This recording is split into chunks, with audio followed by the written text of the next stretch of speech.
Hi friends, मैं doctor Vandana Mishra, gynaecologist and obstetrician infertility specialist from good news IVF Patna. आज बात करेंगे एक बहुत कॉमन प्रॉब्लम जो हमारी महिलाओं को परेशान करता है।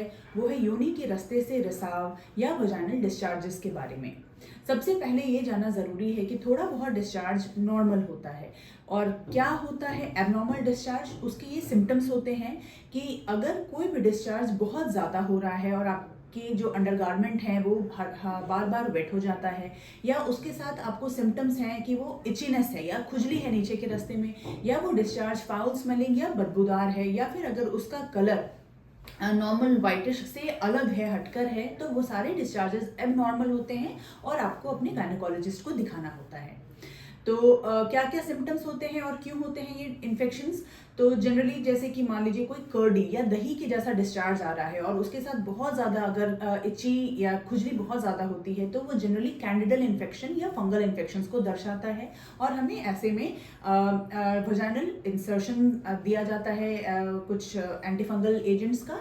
और अगर ग्रीनिश या येलोविश डिस्चार्ज अगर होता है, ये ट्राइकोमोनल इन्फेक्शन या फिर कैंडिडल गोनोरिया इन्फेक्शंस के बारे को सजेस्ट कर सकता है। और अगर कभी भी पिंकिश, रेडिश या ब्राउनिश डिस्चार्ज दिखता है, स्पेशली अगर वो आपको महीने के बीच में दिखता है कि महीना खत्म हो गया और उसके बाद भी कुछ एक बार आपको स्पॉटिंग या डिस्चार्जेस दिखते हैं, तो वो कई बार पॉलिप या एंडोमेट्रियोसिस या फाइब्रॉइड्स या ऐसे किसी प्रॉब्लम को भी सजेस्ट कर सकते हैं। तो अगर आपको ऐसे कोई भी डिस्चार्ज होते हैं तो आप गायनेकोलॉजिस्ट से मिलकर प्रॉपर परामर्श के बाद ही एंटीबायोटिक्स लीजिए।